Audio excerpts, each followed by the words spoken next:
Silk Smitha, silk Smitha 2 December 1960 முதல் 23 வரை September 1996 என்பவர் இந்திய திரைப்பட நடிகை ஆவார். 1 1970களில் ஒரு ஒப்பனைக் கலைஞராக இவர் திரைத்துறை வாழ்க்கையை தொடங்கினார். சில்க் ஸ்மிதா தமிழ் நடிகர் வினுசக்கரவர்த்தியால் வண்டிச்சக்கரம் என்கிற திரைப்படத்தில் சிலுக்கு என்கிற சாராயம் விற்கும் பெண் கதாபாத்திரத்தில் முதன்முறையாக அறிமுகப்படுத்தினார். அந்த பெயரே இவருக்கு சினிமாவில் நிலைத்துவிட்டது. 2 இவரது 17 வருட சினிமா வாழ்க்கையில் தமிழ், தெலுங்கு, கன்னடம், மலையாளம் மற்றும் இந்தி ஆகிய மொழிகளில் 45க்கும் மேற்பட்ட திரைப்படங்களில் நடித்தார். 3 4 இந்தியாவின் ஆந்திர மாநிலம் ஏலூரு என்ற இடத்தில் பிறந்தவர் விஜயலட்சுமி. பிறப்பால் ஆந்திர மாநிலத்தைச் சேர்ந்தவராயினும் இவரது பூர்வீகம் தமிழ்நாட்டின் கரூர் ஆகும். இவர் வறுமையின் காரணமாக பள்ளிப் படிப்பை 4ஆம் வகுப்போடு நிறுத்திக் கொள்ள வேண்டியதாயிற்று. இவரது வசீகர தோற்றத்தின் காரணமாக பலரது தொல்லைகளுக்கு ஆளானார். இதனால் இவரது குடும்பத்தார் இவருக்கு சிறுவயதிலேயே திருமணம் முடித்து வைத்தனர். இவரது குடும்ப வாழ்க்கையில் ஏற்பட்ட துன்பத்தின் காரணமாக இவர் சென்னைக்கு பிழைப்பு தேடியும் புது வாழ்க்கை தேடியும் ஓடி வந்து இவரது உறவினர் வீட்டில் தங்கினார்.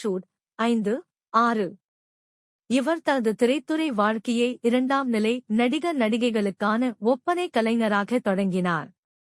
பின் தமிழ் நடிகரும் இயக்குனருமான வினுசக்கரவர்த்தியின் மூலம் வண்டிச்சக்கரம் என்கிற ஒரு தமிழ் திரைப்படத்தில் சில்க் என்கிற ஒரு கதாபாத்திரத்தில் நடிக்க ஒப்பந்தமானார்.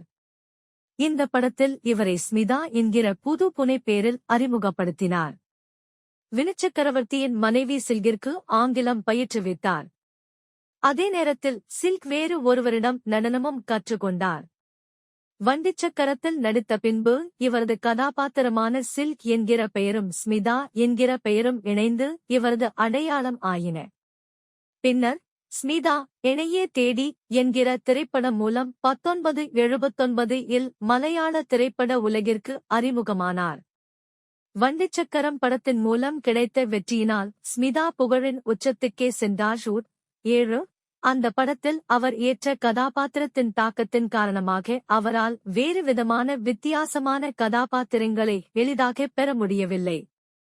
பின்னர் தெலுங்கு, மலையாளம், கன்னடம் மற்றும் சில இந்தி திரைப்படங்களிலும் நடித்தார். இவரது கவர்ச்சியான தோற்றத்திற்கும் 3 முகம் திரைப்படத்தில் அவர் ஏற்றிருந்த துணிவான கதாபாத்திரத்தினாலும் இவர் தமிழ் தவிர தெலுங்கு, கன்னடம், மலையாளம், இந்தி ஆகிய துறைகளிலும் புகழ் பெற்றார். 5 இவரது கவர்ச்சி நடனம் மட்டுமே இடம்பெற்ற அமரன் போன்ற படங்கள் பெரிய அளவில் வெற்றியை ஈட்டின. 8 1980களில் இவரது நடனம் இடம்பெறாத தமிழ் திரைப்படங்களே இல்லை என்கிற அளவிற்கு உயர்ந்தார். இவர் நடிப்பில் பல பரிமாணங்கள் கடந்திருந்தாலும் இவரை நாளிதழ்களும் சில திரைப்படங்களும் கவர்ச்சி நடிகையாகவே அடையாளப்படுத்தின. 5 இருப்பினும் அலைகள் ஓய்வதில்லை. 1981 நீங்கள் கேட்டவை, தாலாட்டு கேக்குதம்மா போன்ற திரைப்படங்களில் இவர் ஏற்று நடித்த நல்ல கதாபாத்திரங்களின் மூலம் தனக்கு கவர்ச்சி மட்டுமின்றி அனைத்து விதமான நடிப்பின் பரிணாமங்களும் வரும் என நிரூபித்தார்.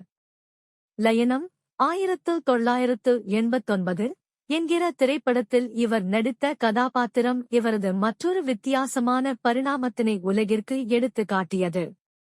இந்த படம் பல மொழிகளில் மொழிபெயர்க்கப்பட்டது குறிப்பிடத்தக்கது. இவரது மற்றொரு நல்ல படமான பாலு மகேந்திராவின் 3ஆம் பிறை மிகப்பெரிய வெற்றியை பெற்றது. கமலஹாசன், ஸ்ரீதேவியுடன் இணைந்து இவர் நடித்த இந்த படம் இந்தியிலும் சத்மா என்கிற பெயரில் மீண்டும் படமாக்கப்பட்டது. 1996இல் ஸ்மிதா சென்னையில் அவருக்கு சொந்தமான அடுக்குமாடி குடியிருப்பில் பிணமாக கண்டுபிடிக்கப்பட்டார். ஸ்மிதா தூக்கிட்டு தற்கொலை செய்து கொண்டதாக செய்தி வெளியானது.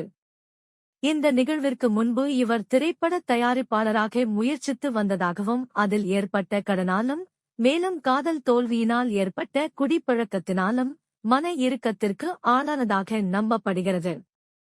ஆனாலும் இவரது மரணத்தினைச் சுற்றி பல சர்ச்சைகள் இருந்து வருகின்றன. 9 10